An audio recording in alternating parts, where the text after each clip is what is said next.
紧不紧张？为什么要紧张 ？Hello， 大家好，我是 Chelsea。我们今天要来跟大家分享我们的新加坡7天6夜攻略，要公开我们的行程给大家，就是可以减少大家爬文的时间。这次是以我们自己出去玩的状况分享给大家。如果你还没有看过影片的，可以点击上方链接，赶快去看我们的影片。那我们这次的影片会以3大部分跟大家分享。第一个是我们行前的准备，然后再来是我们吃了什么，我们吃的美食啊，想要分享给大家。然后最后一部分是我们去了什么景点，玩了什么地方，也会推荐给你们。那行前准备第一点就是大家要记得在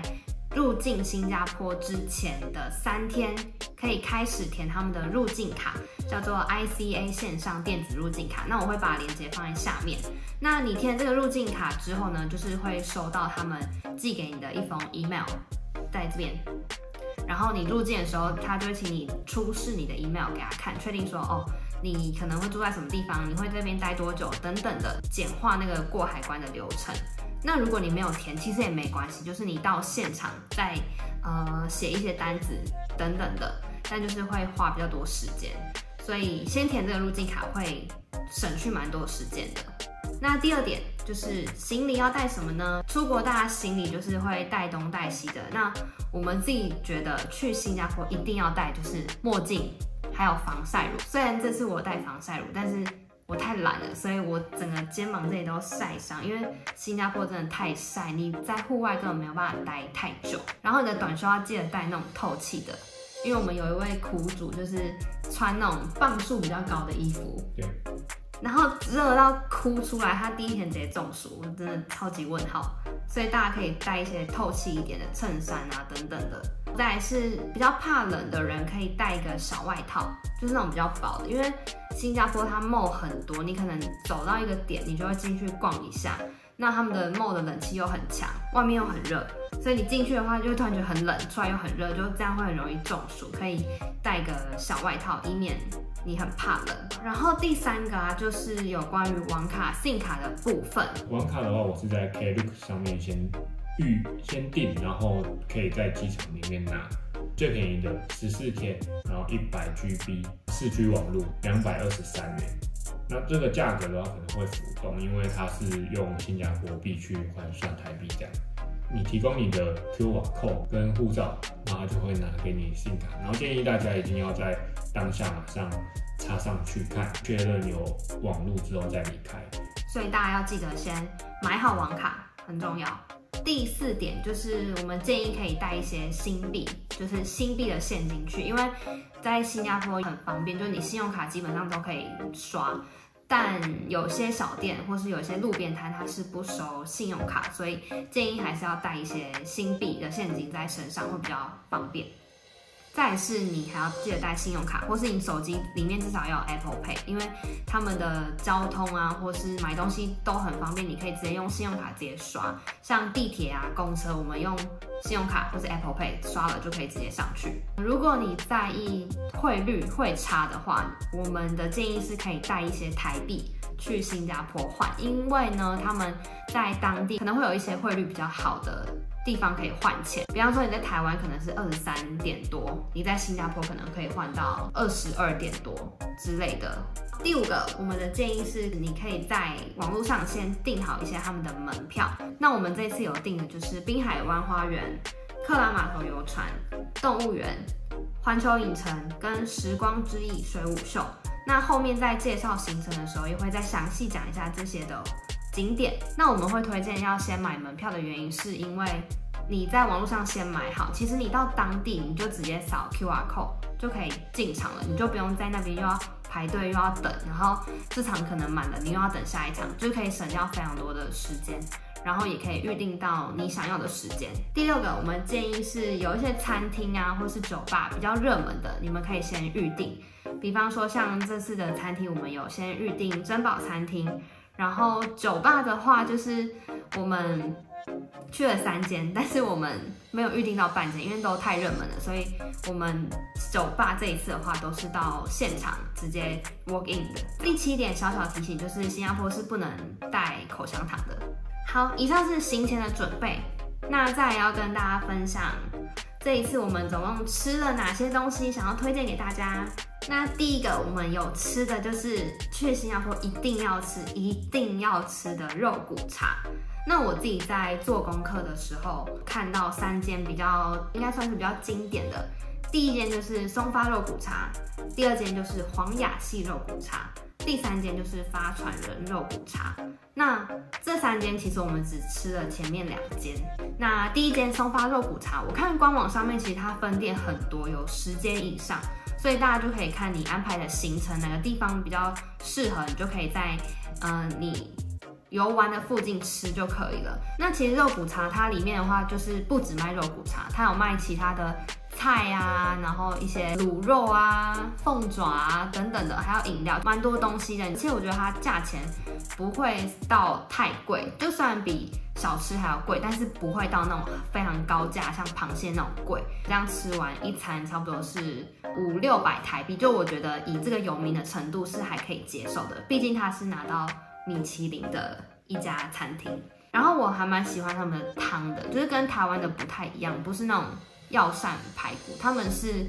猪肚胡椒鸡，而且胡椒味超级重。那再来是黄雅系肉骨茶，然后他们比较特别是湿纸巾要钱，就大家要注意，在新加坡吃饭的时候，他们湿纸巾你一打开就是要收费。那如果你不要使用它的话，你不想被收这个费用，那你就是吃完的时候把湿纸巾拿去柜台，他就会帮你把这笔钱消掉，这样。那前面2间松发跟黄雅系的话，我个人是比较喜欢松发。再来的话就是要介绍新加坡也一定要必吃的咖椰吐司。这次我们去了3间店，也是我在做功课的时候查到，就是大家必推的一定要去的3间店。第一间是雅坤，第2间是吐司工坊，第3间是喜源咖啡店。第一间雅坤吐司，它其实分店超级多。我们这次选的是在牛车水的雅坤总店。那雅坤的话，它的吐司是属于那种烤很酥脆的，然后中间就是夹超甜的咖椰酱，还有奶油。那他们都会搭配那个半熟蛋，然后可能再点一杯咖啡啊，或者他们的拉茶，就是一个套餐。第2间的话，吐司工坊我觉得跟雅坤不太一样的地方就是他们的那个咖椰吐司，他们是比较偏白色的，然后酥脆的程度，雅坤再更硬一些，更酥，然后一样中间也是奶油跟咖椰酱，但吐司工坊的咖椰酱就会少一点点，没有那么铁丝甜。第3间的话，喜源咖啡店，它的那个面包是属于比较厚的那种，它第一眼让我不是很想吃，因为我觉得应该不怎么样吧，因为它很厚，但是它其实蛮好吃的。它中间是像涂满花生酱，然后被加热，然后有点湿湿的感觉，所以你不会觉得面包很干，你反而会觉得蛮好吃的，搭的蛮好的。然后半熟蛋他们都会加酱油跟胡椒，然后这样拉一拉，然后沾面包吃，超赞。这3间都非常推荐，我觉得这3间都一定要去吃。再来我们要讲到的就是天天海南鸡饭，必吃的海南鸡饭。那这个的话，我就是顺便讲到，它就是在一个美食街。那条美食街叫做，中文是麦士威熟食中心，英文是 Maxwell， 它就是在牛车水附近。那天天海南鸡饭，其实我们2个吃的时候没有觉得到特别惊艳，是可以去尝试的，但是就是觉得还 OK， 不错吃。然后它排队的人潮真的很多，但是我们觉得速度还蛮快的。那个广场的话，就是你要自己去找位置。然后这里我发现一点蛮有趣的地方，就是当地人占位置的方式会随便可能拿1包卫生纸，或是一个包包，或是一瓶水，直接放在椅子上，然后那就是他的位置。所以你会发现蛮多地方很空，但是很多地方都被放了卫生纸，就是代表已经有人做了，蛮有趣的。然后他们的海南鸡饭，鸡肉很嫩，然后皮也很嫩的那种，他们的饭也是那种比较有味道的，所以你整体吃起来不会觉得单纯再配一个白饭，我们觉得还蛮好吃的，也推荐大家可以去吃，因为这就是新加坡必吃的一个东西。第4个我们要推荐就是老巴萨沙爹美食广场，那这个也是很多人必吃的，去新加坡晚上一定要去逛沙爹那一条街。老巴萨它其实是一个很大的吃饭的广场，那它晚上的时候差不多7点开始，就他们会把一条马路封起来，就不让车子过，然后大家就开始在那边摆摊，你就会看到1号到10号店的沙爹，但是我听人家说都是他们的味道都是差不多，所以你就是随便找一间店点就可以了。你进去你也不用怕不知道点什么，因为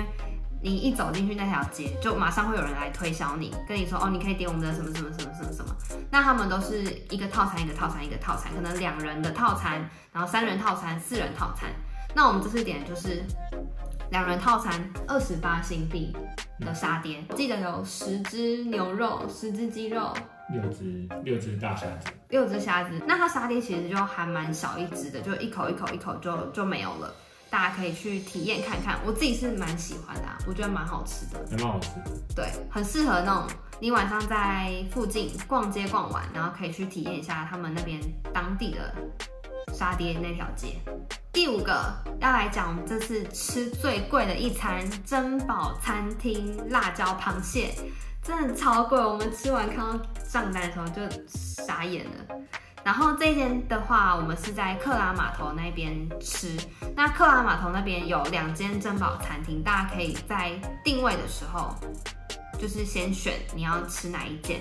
然后这间餐厅我们也是建议要先定位，因为它还蛮有名、蛮热门的。那它用餐时间总共是1个半小时。他们定位的话是要1个礼拜前就要定位，对，所以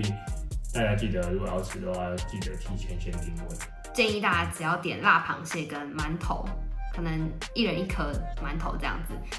因为你吃到后面会很饱，而且你剥那个螃蟹的时候会很浪费时间，你1个半小时根本吃不完，而且它螃蟹真的很大一只。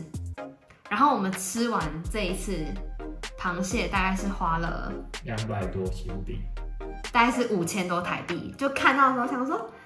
太贵了吧？因为我看其他人吃，差不多都吃个2-3千，想说怎么会吃到5000？不确定是不是因为螃蟹比较大只，因为我们在菜单上面也没有看到螃蟹的价钱，但是我们还是觉得蛮好吃的，所以也推荐给大家可以去吃看看。第6间我们要推荐的是剪刀剪咖喱饭，那它的话就是有一些分店，我们吃的应该是最传统的那一间，就是在路边摊的。那它的基本就是会给你一个咖喱饭，然后他会问你说你要什么配料。那这一次我们点的配料是咖喱鸡，还有卤肉，还有1颗蛋。那它其实有一些青菜什么的，然后我们觉得它口感就是很辣，但我个人还蛮喜欢，因为吃起来很爽。我觉得有一点点像 Seven 的绿咖喱，很辣很辣很辣那种绿咖喱的味道，因为它的辣是那种你一进喉咙就会直接呛到那种，但是我觉得还蛮过瘾的。老板还蛮亲切的，所以其实大家有不懂的可以给，因为他们也是中文也可以通这样。对，第7个要跟大家推荐是在环球影城